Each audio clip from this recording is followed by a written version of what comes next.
The day Earth burned. Commander Elena Vasquez pressed her palm against the cold metal wall of the command bridge. Through the thick glass windows, she could see them. Thousands upon thousands of alien ships forming a dark cloud around Earth. The Hegemony Alliance had finally come, and they had brought everything they had. 5 different species, united in their hunger for Earth's resources and their hatred of humanity's rapid expansion across nearby systems. Elena's hands moved across the control panel with practiced precision. She had trained for this moment her entire life, but no amount of preparation could have readied her for the sheer scale of what surrounded them. The enemy fleet stretched beyond the horizon, a mixture of the crystalline vessels of the Zorathi, the biomechanical constructs of the Kellian Swarm, the geometric ships of the Nexus Collective, the bone-white cruisers of the Vorthic Empire, and the energy-wreathed destroyers of the Plasma Lords. Captain Marcus Chen approached from behind, his face grim. "Elena, the final count is in. They have over 40,000 ships. We have 800. His voice carried the weight of impossible odds, but not defeat. Not yet. Elena turned to face her old friend and tactical officer. They had served together for 15 years, through the border skirmishes that had led to this moment. Marcus, how many civilian ships made it through the first wave? 12,000 transport vessels cleared the system before they closed the net. Another 8,000 are still trying to break through on the far side. Marcus paused, checking his datapad. The good news is that Dr. Kim's calculations were correct.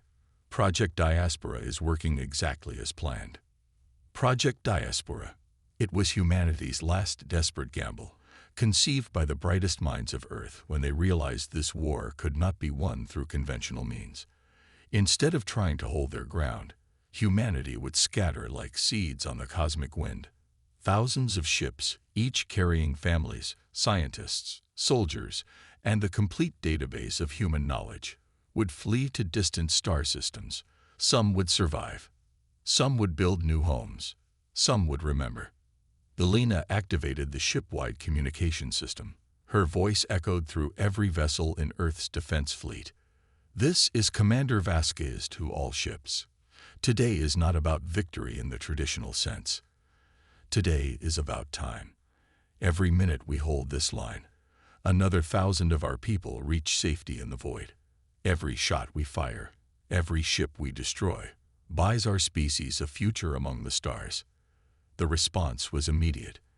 800 human vessels, from massive battleships to converted mining barges, began moving into attack formation. They were outnumbered 50 to 1, but they were fighting for something the hegemony could never understand: the survival of everything they loved. Dr. Sarah Kim worked frantically in her laboratory aboard the research vessel Prometheus. Around her, other scientists were destroying sensitive equipment and uploading final data packets to the fleeing civilian ships. Sarah's specialty was xenobiology, and she had spent years studying captured hegemony technology. What she had learned would prove crucial to humanity's future, if they had one. Dr. Kim called her assistant. "The quantum entanglement communicators are ready. Each civilian fleet will have one. Even if they're scattered across the galaxy, they'll be able to find each other eventually." Sarah nodded, not looking up from her work. "Good. Make sure the agricultural ships get the genetic samples, and the manufacturing vessels need the complete technical specifications for everything we couldn't fit in the cargo holds."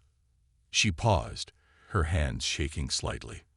"Remember, we're not just preserving humanity. We're preserving the hope of humanity." The first exchange of fire lit up space like a deadly aurora. Elena watched as hundreds of energy beams, plasma bursts, and kinetic projectiles crossed the darkness between the two fleets. Human ships, smaller and more maneuverable, darted between the massive alien vessels like angry wasps attacking a giant. For every human ship destroyed, they managed to take out 3 or 4 enemy vessels. It was a ratio they could be proud of, but it would not be enough. General Thomas Wright commanded the ground forces on Earth's surface. As the orbital battle raged overhead, he coordinated the evacuation of the planet's remaining population. Underground bunkers that had taken decades to build were being emptied in hours. Families who had never seen the stars were being loaded onto transports with nothing but the clothes on their backs and the promise that somewhere, someday, they would have a home again. General Wright, his communications officer, called out, "We have confirmation. The African evacuation sites are clear. South America is at 60%. Asia and Europe are." He paused, checking his readings. "Asia and Europe are under direct attack, sir.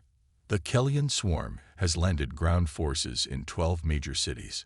Wright closed his eyes for a moment. He had known this would happen. The hegemony wanted Earth's resources, but they also wanted to make sure no humans remained to reclaim their world. "Order all remaining ground forces to fall back to the final evacuation points. We hold the spaceports until the last ship is away. Then we fall back to the deep bunkers." Above them, Alina's fleet was being systematically destroyed. But they were buying precious time. Each minute meant another transport ship reaching the outer system. Each hour meant another group of humans escaping to the stars. Alina watched her tactical display as friendly contacts winked out one by one. The weight of command had never felt heavier. Captain Chen approached her again, this time carrying a sealed envelope. "Alina, Dr. Kim asked me to give you this. She said you'd know when to open it." Alina took the envelope, feeling its weight. Inside would be information too dangerous to transmit, too important to lose. She tucked it into her uniform pocket, next to her heart. The battle continued for 18 hours. 18 hours of desperate fighting, of ships burning in the void, of heroes dying so that others might live. Alina's command ship, the Indomitable, was one of the last vessels still fighting. Her crew was exhausted, her weapons were nearly depleted, and her shields were failing. But still they fought. Marcus checked his sensors one final time. "Alina, the last civilian transport just cleared the heliopause. They're all away, all of them." Alina felt a weight lift from her shoulders, even as another energy blast shook her ship. They had done it. Humanity would survive, scattered across the galaxy like stars themselves. She opened the sealed envelope Dr. Kim had given her. Inside was a single piece of paper with coordinates and a message. "The seeds of our future are hidden in these systems. Tell them to remember Earth, but not to mourn for it. We were never meant to stay in one place forever." Alina activated the emergency broadcast system, transmitting on every frequency humanity had ever used. Her words would be carried by quantum entanglement to every fleeing ship, to every human settlement, to every corner of the galaxy where her people now traveled. "This is Commander Alina Vasquez of Earth Defense Command. To all human vessels, all colonies, all settlements wherever you may be, hear this message and remember, today Earth falls. But humanity does not fall with it. You carry in your ships not just our bodies, but our souls. Not just our technology, but our dreams. Not just our genes, but our spirit." She paused, watching through her viewports as the planet she had sworn to defend began to burn under alien bombardment. "The hegemony believes they have destroyed us by scattering us to the stars. They think they have made us weak by spreading us thin. They are wrong. They have not destroyed humanity. They have planted it in every corner of the galaxy. We are no longer the people of one world. We are now the people of all worlds." The Indomitable shuddered under another impact. Alina could see the alien boarding parties preparing to breach her hull. Around her, her crew stood ready for the final fight.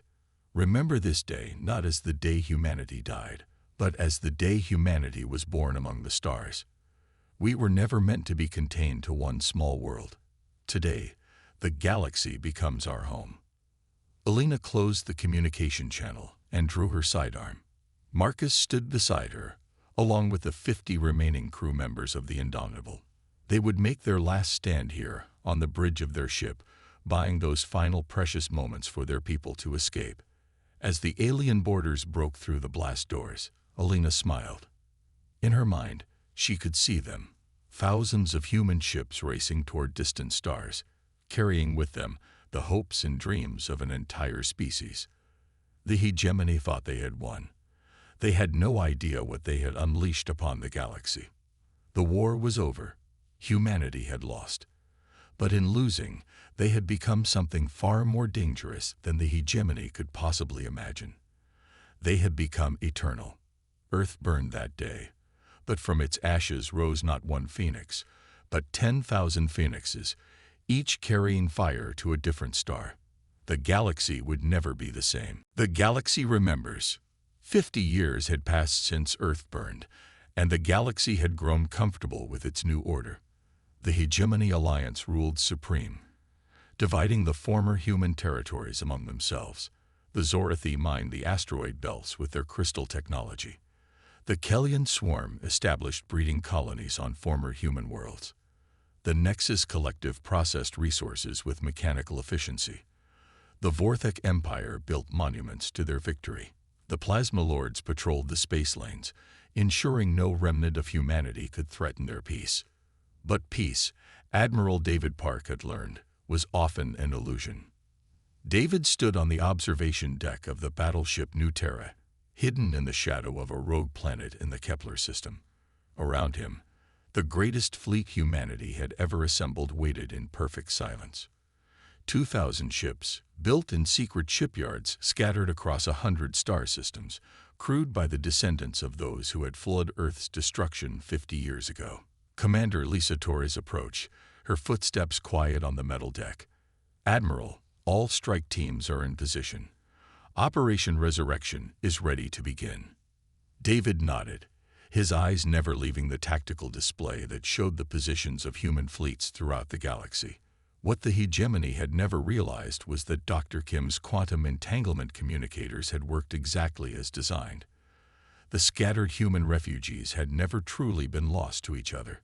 For 50 years, they had been finding each other, communicating across impossible distances, building and planning and preparing for this moment. "Lisa, I want you to understand something," David said quietly. "What we do today will change the galaxy forever. There will be no going back. Are our people ready for that responsibility?" Lisa smiled, and in that smile was the accumulated determination of 2 generations of humans who had grown up among the stars. "Admiral, we've had 50 years to get ready. Our children have never known defeat because they've never known Earth. They've never known limits because they've never been contained to one world. The hegemony scattered us thinking they were weakening us. Instead, they created something they never imagined possible, a species with no homeworld to defend, and therefore nothing to lose. In the Zorathi home system, engineer James Murphy put the finishing touches on a device that would have been impossible to build on Earth. 50 years of living in the void between stars had taught humanity to work with technologies that planet-bound species never needed to master. Zero-point energy extractors that could power entire fleets from quantum fluctuations. Metamaterial hulls that could phase between dimensions. Weapons that could strike across light years by folding space itself. "Murphy to all ghost ships," James transmitted on the encrypted channel. "The Phantom Drive systems are online. You are now completely invisible to all known sensor types. Begin infiltration of target systems." Across the galaxy, hundreds of human vessels simply vanished from existence. Not destroyed, not hidden. They became undetectable to any technology the hegemony possessed. These ships began moving toward their targets, carrying crews who had spent their entire lives preparing for this moment. Ambassador Rachel Cross stood in the council chambers of the hegemony's capital world, surrounded by the 5 species that had destroyed her ancestral home. She was officially a trade representative from the Independent Mining Consortium, a fiction that had allowed her to gain access to the heart of enemy territory. In reality, she was humanity's finest intelligence operative, and she had spent 15 years learning everything there was to know about her enemies. The hegemony leaders were celebrating their golden age. Trade flowed freely through space that was no longer contested by human expansion. Resources that had once been defended by human fleets were now theirs to exploit. They had grown fat and comfortable, their fleets spread thin across the galaxy to patrol their vast territories. Rachel activated a small device hidden in her clothing. It was undetectable to their security systems because it used human technology they had never encountered. Across the galaxy, every human ship received the same simple message: the galaxy remembers. Begin. The first strikes came simultaneously across 1,200 star systems. Hegemony mining operations, research stations, and patrol bases simply disappeared. Not destroyed in explosions that would leave debris and distress signals, but gone as if they had never existed. The phantom ships would phase into normal space just long enough to eliminate their targets, then vanish again before anyone could respond. Admiral Kethvar of the Zorathi Defense Fleet stared at his tactical display in disbelief. "This is impossible," he muttered, his crystalline form resonating with confusion. "How does an entire mining station just disappear? Where are the survivors? Where is the wreckage?" His aide, Commander Zixtel, manipulated the holographic controls with nervous energy. "Admiral, we're receiving similar reports from across the sector. 17 installations have gone dark in the past hour. No distress signals, no sensor readings, no trace of what happened to them." Similar scenes were playing out in command centers throughout hegemony space. The Kellian Queen's bioships writhed in agitation as they searched for enemies that couldn't be detected. The Nexus Collective's perfectly logical algorithms couldn't process threats that didn't follow any known patterns. The Vorthok Emperor's war fleets found themselves fighting shadows. The Plasma Lords discovered that their energy-based sensor networks were useless against foes who existed between dimensions. David Park watched the tactical reports flowing in from across the galaxy. Operation Resurrection was proceeding exactly as planned, but this was just the beginning. "Lisa, initiate Phase 2. It's time to show them what 50 years of adaptation has created." Phase 2 began with a simple message broadcast on every hegemony communication frequency. The transmission came from everywhere and nowhere, impossible to trace or block. It was Elena Vasquez's final message, recorded 50 years ago, but followed by something new. "This is Admiral David Park, speaking for the United Human Diaspora. 50 years ago, you destroyed our world believing you had destroyed our people. You were wrong. You scattered us across the galaxy thinking you had made us weak. You were wrong. You thought you had seen the last of humanity. You were very, very wrong." The message paused, and then continued with words that would be remembered throughout galactic history. "We are no longer the humans you knew. We are the humans you created. We have no homeworld to defend, so we defend all worlds. We have no single fleet to destroy, so we are everywhere at once. We have no central government to negotiate with, so every human speaks for humanity." As the message played, human fleets began to decloak throughout hegemony space. Not the desperate, outnumbered refugees who had fled Earth's destruction, but something entirely new.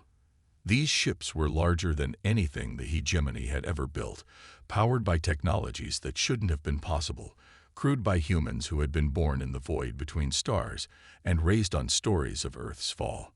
The reaction was immediate and panicked. The Zorathi attempted to form defensive formations, but their rigid crystal ships were too slow to respond to enemies who could appear and disappear at will. The Kellian swarm tried to overwhelm the humans with numbers, but their bioships were designed for planetary warfare, not the kind of three-dimensional combat the humans had perfected in the asteroid fields and nebula of the outer systems. The Nexus Collective's logical response algorithms failed completely when faced with human tactics that seemed to follow no discernible pattern. The Vorthok Empire's massive dreadnoughts found themselves being picked apart by smaller ships that struck from impossible angles. The Plasma Lords discovered that their energy weapons were useless against human shields that could redirect energy into alternate dimensions. Commander Torres led a strike team aboard the hegemony's primary command station. Her team moved through the corridors like they had been born for this kind of warfare, which in many ways they had been. These were the children and grandchildren of the humans who had fled Earth, raised on ships and space stations, trained from birth to fight in zero gravity and vacuum. "Remember," Lisa transmitted to her team, "we're not here for revenge. We're here to ensure this never happens to anyone else. The human assault was overwhelming, but it was also precise. Military targets were eliminated, but civilian populations were left unharmed. Weapons factories were destroyed, but hospitals and schools were protected. This was not the indiscriminate slaughter that the hegemony had inflicted on Earth, but something far more sophisticated: the surgical removal of a galactic civilization's ability to wage war. Within 6 hours, it was over. The combined fleets of the Hegemony Alliance, the same fleets that had darkened the skies around Earth 50 years ago, were scattered and broken. Their leaders found themselves prisoners aboard human ships, facing a species they thought they had exterminated. David Park stood in the command center of the former Hegemony capital, surrounded by the representatives of 5 species who had once ruled the galaxy. They looked at him with fear, confusion, and something that might have been respect. "You're probably wondering what happens now," David said calmly.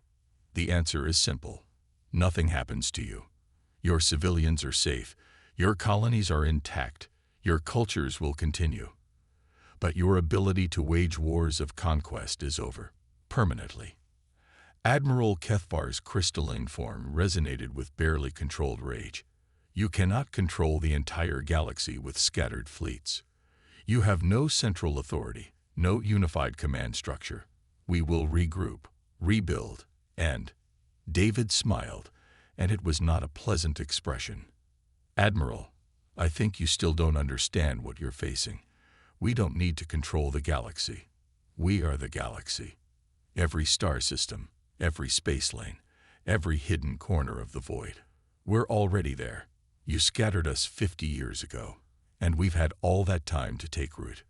Rachel Cross stepped forward, removing the disguise technology that had hidden her true identity for 15 years.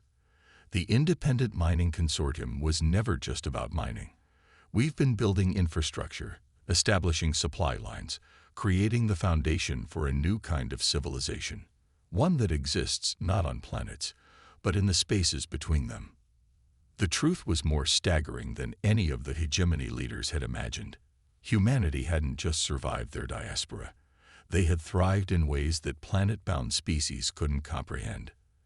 They had built cities in asteroid belts, farms in the rings of gas giants, factories in the hearts of nebulae. They had become a civilization of the void, unbound by the limitations that constrained species tied to single worlds. "The galaxy will remember what happened here," David continued, "but it will remember it as the day that the age of conquest ended and the age of cooperation began. Any species that wants to live in peace will find humanity to be their greatest ally. Any species that seeks to dominate others will find us to be their implacable enemy." As human ships spread throughout the galaxy, carrying with them the promise of a new order, the hegemony leaders began to understand the full magnitude of their miscalculation 50 years ago. They had sought to destroy humanity by scattering them to the stars. Instead, they had created the first truly galactic civilization, a species that belonged not to any one world, but to all worlds. The war was over, but its consequences would echo throughout eternity. Humanity had returned, but not as conquerors seeking to reclaim lost territory. They had returned as guardians, protectors of a galaxy that would never again see the kind of savage war that had once consumed Earth. The galaxy would indeed remember. But it would remember not the day humanity fell, but the day humanity rose among the stars and claimed its destiny as the shepherds of all who sought to live in peace among the infinite void.